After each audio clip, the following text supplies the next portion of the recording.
We. Good evening, loving people.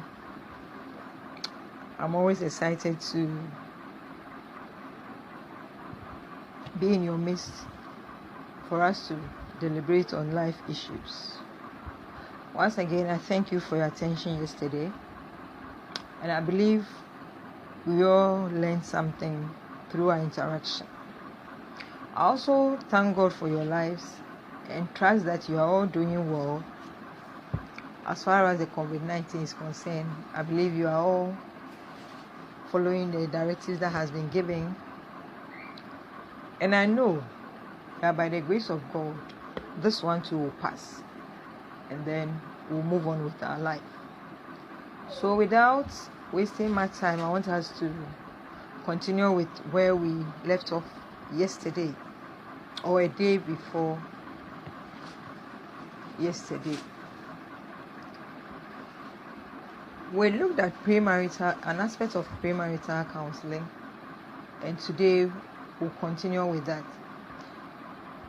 Today we'll look at the aspects of premarital counseling. With the aspects, we have two aspects.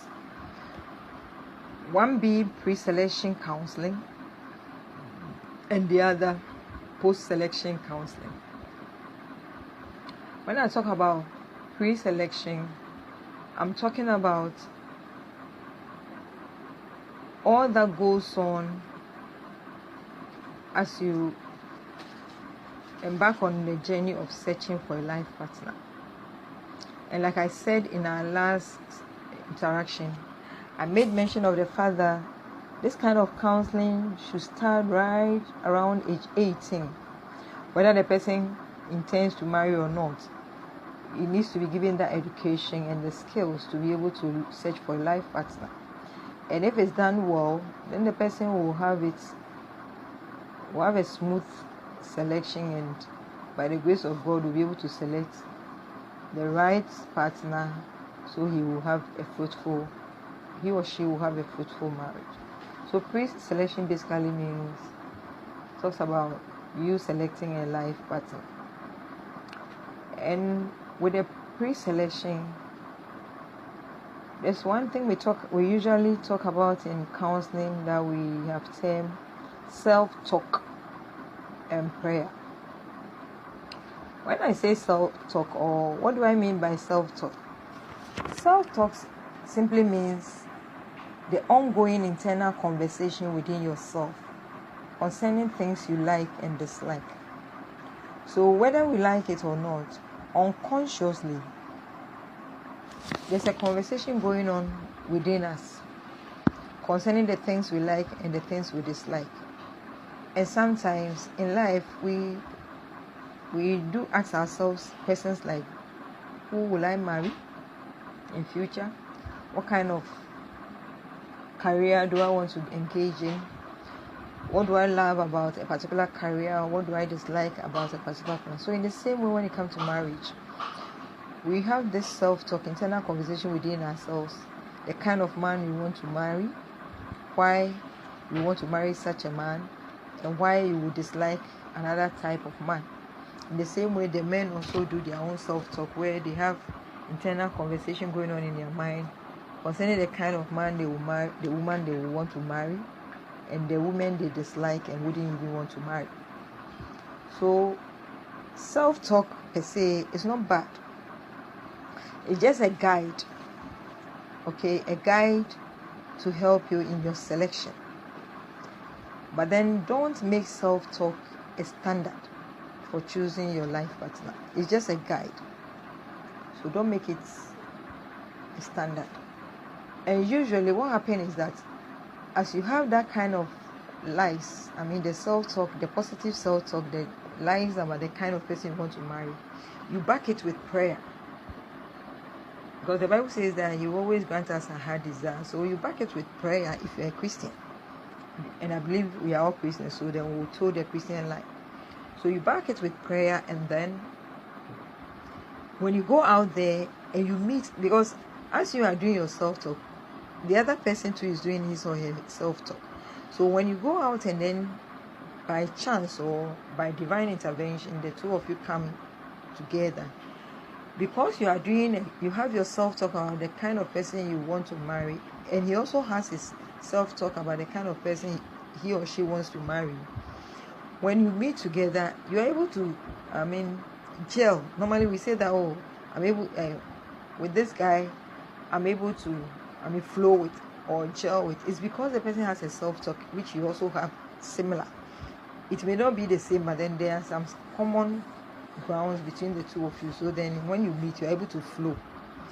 So that is basically about self-talk. Now the next thing we see in pre-selection as you try to select is meet-up opportunities. So places where you go to meet a life partner, or where you can make selections from. We have meetings, seminars and conferences. We have church programs like we are doing. We have dreams and visions. We have personal connections. We have schoolmates. We have voice of God. And we have connection by others. So all these are opportunities that brings us together, where we can have a pool of people, or a pool of a pool of people where we can make our selections from. So it means that as you go about doing your normal duties, you might not know where you meet your partner. So then it means that everywhere you go, you have to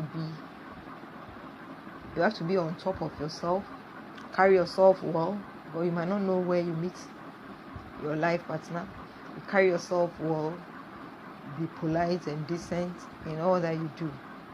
Hey, who knows that as we are even sharing on the platform, you meet your selection, or as you come to MYF meeting or whatever, you may have the opportunity to meet.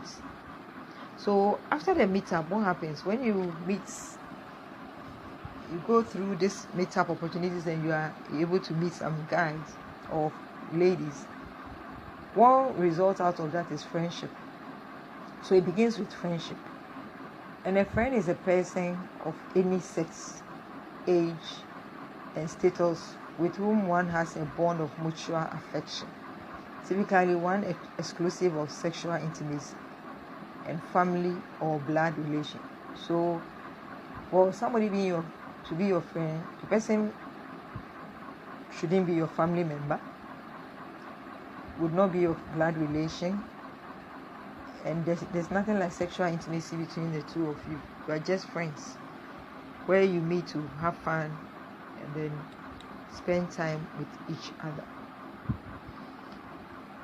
So what happens once you start friendship, then the word dating comes in.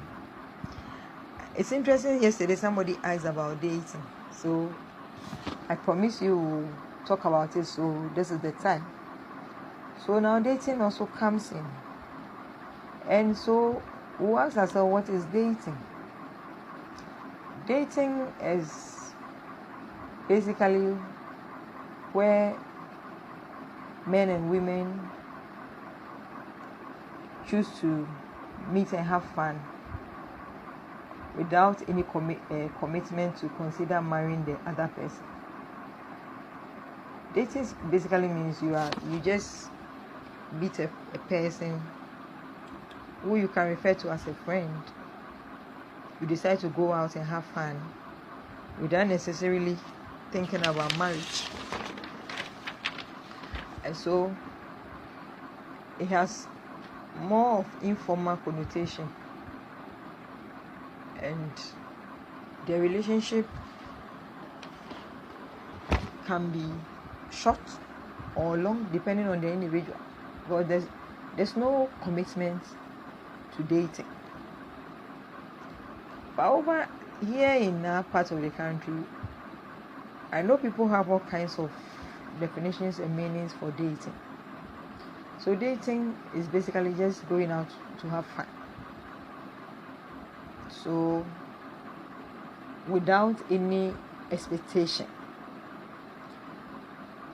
But then, and that's why you can even date more than one person. We can have group dates. We can have individual dates. And then you can even be dating 3, 4, 5 people. There's nothing wrong because you are not committed to anybody. You are just going out to have fun. But behind the dating, behind the dating, the individual may have a mind of trying to see if he or she or the person he's dating can be the right partner for marriage relationship. But normally in dating, nobody declares anything. Nobody declares intention. The person can decide to take you out, but just by observing you to see if he really likes you enough to have you as a partner in marriage. So here there's no commitment. It's just going out to have fun. So the duration can be short, as I said, and can be long. And with dating, parents don't come in. It's just about the two of you who wants to have fun. So you don't have parents coming, and you don't even need to seek permission or introduce the person to. It's just a friend. So there's nothing serious with that. And remember, as children of God, there shouldn't be any sexual relationship between you and the individual when you are dating. Because we normally misconstrue dating for something else, but dating is just friendship. So dating is a process of marital selection where two people meet socially, possibly as friends, with the aim of secretly assessing the suitability of a friend as a right partner for marriage relationship. So that's why I'm saying that dating, you don't declare any intention, you don't tell the person anything. You just go out with the person, but secretly you know your motive for going out with that person. So then quietly you'll be assessing the person to see if it's suitable enough to be the right partner for marriage. So when you have dated the person for some time, so you realize that initially the dating will start like a general something. Sometimes the person might come and call you and your friends and things will go, but then gradually you'll be zeroing the outing to just you alone.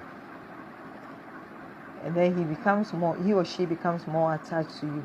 But still, once he has not proposed anything, you should just see the person as just a friend until he or she proposes. You don't.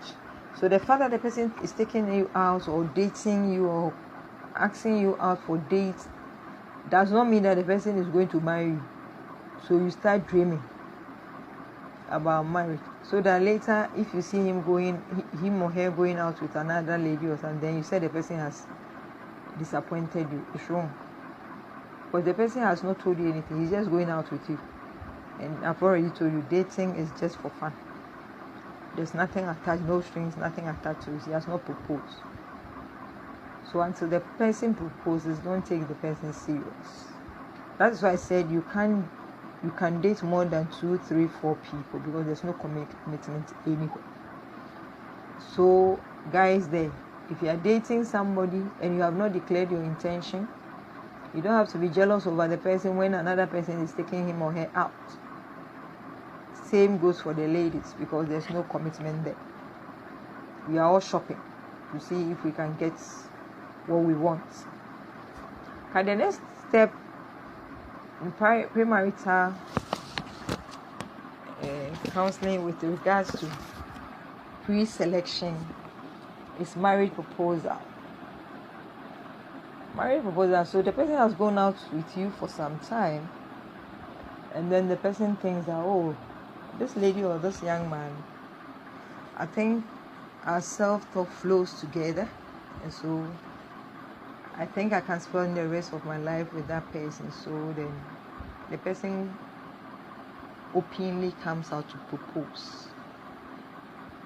So that's the marriage proposal. So a marriage proposal is an event where one person in a relationship asks for the other's hand in marriage.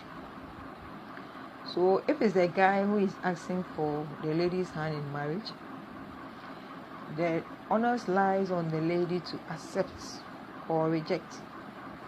So if accepted, it marks the initiation of courtship, or what we call engagement, a mutual promise of marriage later. So engagement simply means a mutual promise of marriage later. So remember, that is not marriage. So it is when the person has proposed to you, then the person goes to do the betrothal or the knocking. Note the difference here. I'm not talking about the knocking that when the people are coming to perform the traditional marriage, they are entering the house and they are knocking the ago. No, that one is they are knocking to enter.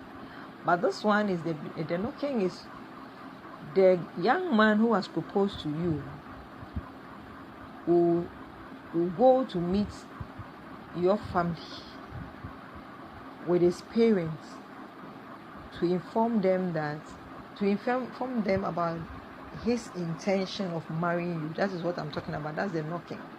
And that is what we call the betrothal. So the betrothal is the stage where the man's family officially goes to see the woman's family and asks for her hand in marriage. This is not marriage. It is permission to marry at the family level. So take note, this was a typical example of what happened in the Bible. This is what Joseph did after which the Holy Spirit took over from him. He was in the process of getting married to Mary, but then they were not married. So that is it. It is after this that the courtship starts. So courtship starts when the man has proposed and has declared his intention to your family. So here family comes in. But note, in dating there's nothing like family because there's no.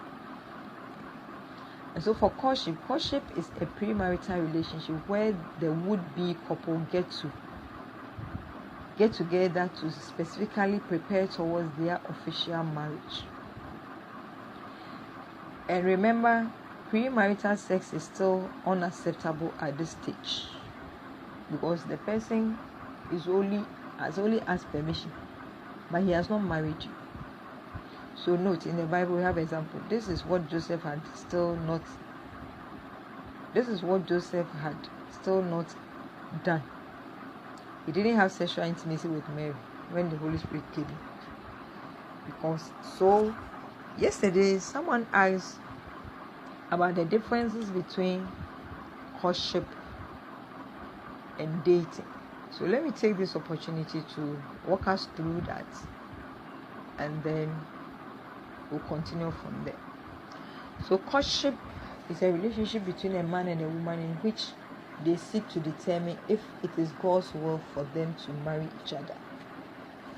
And this one usually is under the protection, guidance, and the blessing of parents or mentors. So like I said, here the parents are part of it. And that's why when you are going out, they'll be checking, they'll be finding out what is happening in the man's relation. Sometimes they will be engaging with you to know what is going on as far as your relationship is concerned. So you can even read Proverbs 3:5-7 concerning getting ready to marry with God's timing. So courtship is a choice to avoid temptation and experiencing the blessing of purity. So for us Christians, even courtship does not give you the license to engage in sexual intimacy. And then courtship will be unique when you choose to hold general guidelines for the relationship. There are specific things that you need to decide as would-be couples to do so that you can keep a pure and a holy courtship. And after courtship, normally the duration is long. It depends. Some people will have it for a year, some people 2 years, depending on what the couples really want. So there is duration, and because with courtship there is an end motive. The end motive is marriage. So the differences here is that maturity and readiness for marriage are not considered in the decision of dating. If someone is dating, he doesn't really care about whether you are matured or you are ready for marriage or not. It's just about fun. So, but for courtship, that is very important. The person will want to find out whether the person is going out with is matured enough, who understands issues of marriage. And for courtship, it takes between only 2 people or 2 parties. Unlike dating where you can date 3, 4, 5 people at the same time. As for courtship, you are limited to 1 person. You can't be courting 2 or 3 people. That would be serious. Because for dating, it's trying to answer the question, how can I find the one who will make me happy? And courtship strives to the answer, how can I honor God and discern His direction regarding my life partner? So these are some of the differences. And accountability to authorities. In dating relationship, there's little, if any, accountability for the couples, because they are not accountable to anybody. They don't interact with any family members. And the dating couple is merely attracted to one another in some way and often pursue an exclusive relationship that is independent of others' influence or counsel. So for dating, they don't really need counsel. It is courtship that needs counsel, because then they are aiming towards something. So, and then exposure to temptation. In dating, we are still looking at the differences. In dating relationship, self-gratification is normally the basis of the relationship. Instead of focusing on God's pleasure, the couple is often looking for personal pleasure, just to have fun, okay? But for courtship, you are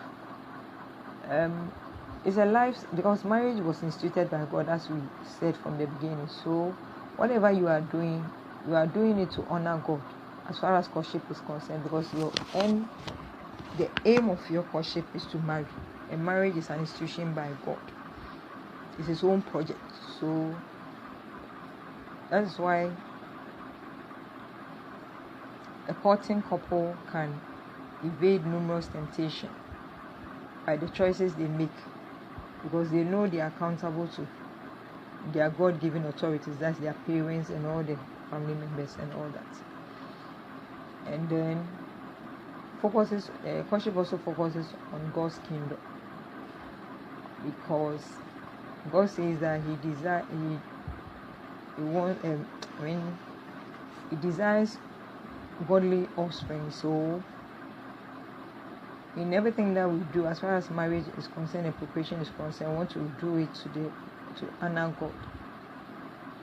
So basically, these are a few of the differences, but you can read out for more differences. So note, courtship is not marriage. It's just the two of you trying to see if you can marry. So even at courtship, still the relationship can be terminated. That's why even when you are courting, you should be careful, because courtship does not mean marriage. Most of the ladies, once they are courting, they think that is, oh, they are already married, and they will even assume the role of a wife and be doing all the things that a wife should be doing. If the unfortunate happens and the marriage does not get on, then it gets so hard on them. It hits them so hard. Usually, in such instances, you see that the men are not so much hit. It's only a few, but the ladies, because they get so much involved in the relationship. But you have to be careful, because courtship is not marriage. It's just trying to see if we can marry. The only difference is that between that and dating is that we have brought it before our parents, but then it's still not marriage. So if all things go well for the would-be couple and they are able to go through their courtship period successfully, and they think everything is okay for them, then the next thing that comes in is the customary marriage, which in Ghana we call engagement, but it's not engagement. Engagement in the white man's is where two young adults meet, and then they promise each other, I want to marry you, without any family member. This is what we normally call promise or promise ring or whatever. That is not marriage. The customary marriage is total marriage.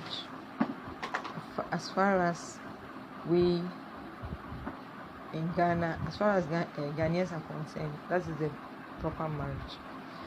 But then when I started, I made mention of the fact that we have the pre-selection counseling, then we have the post-selection counseling. Usually what we do in the church, as far as I'm concerned, is the post-selection counseling, where the would-be couples have already gone to do their selection. Then they bring it to the church, that the church will counsel them. And so it means that we are starting from the betrothal. That's where the church usually starts from the betrothal.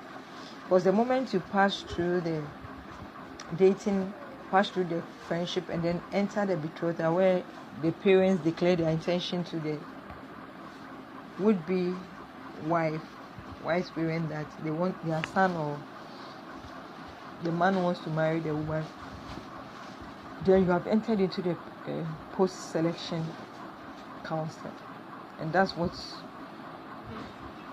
we see in our church, which for me, I think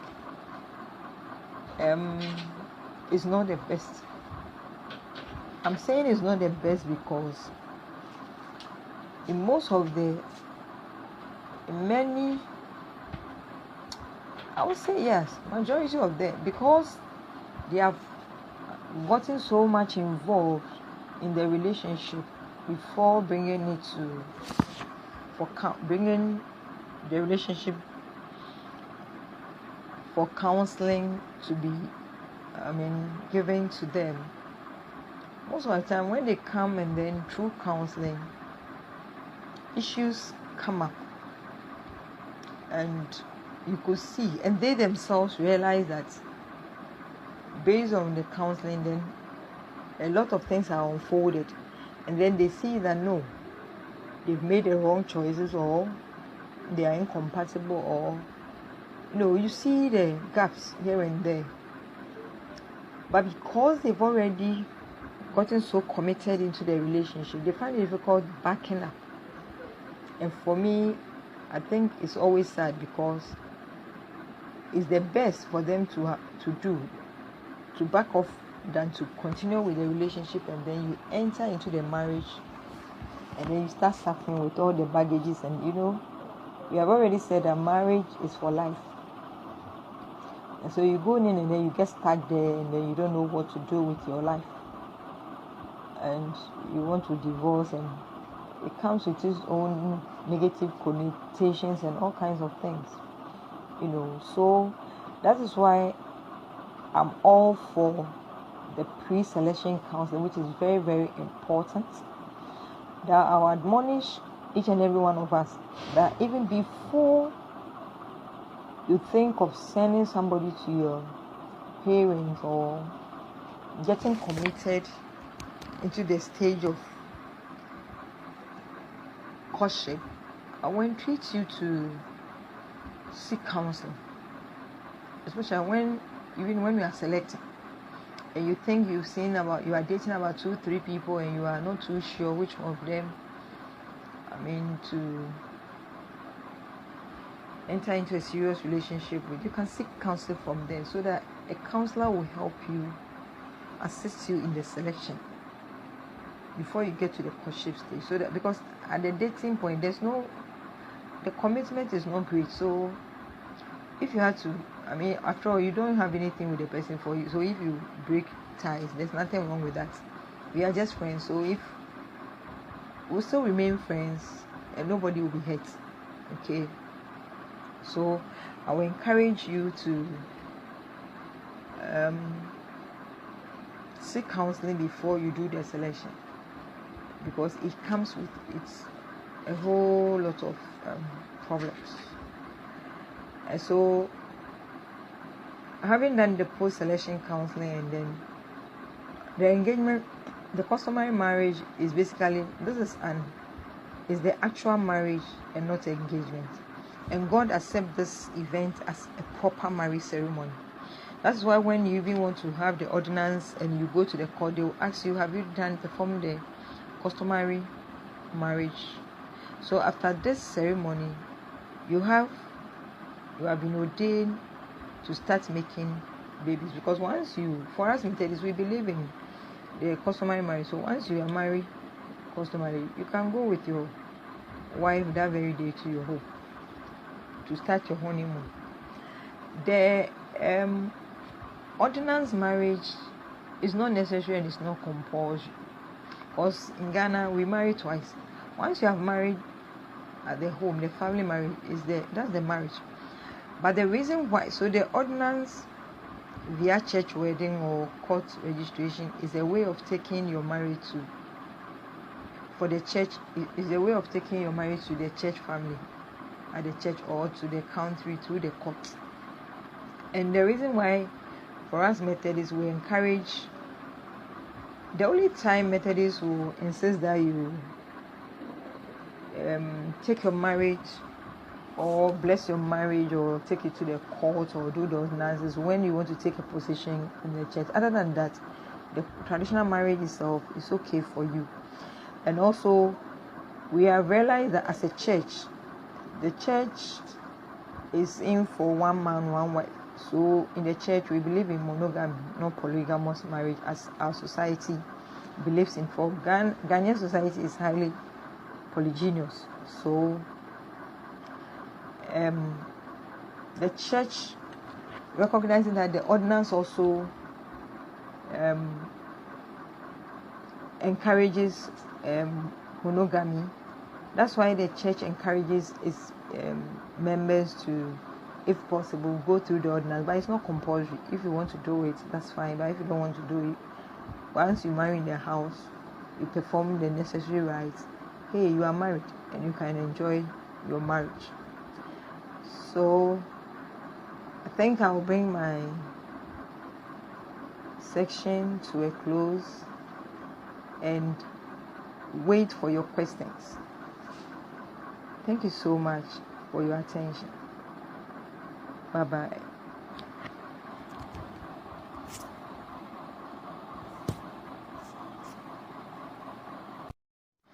We. Good evening, loving people. I'm always excited to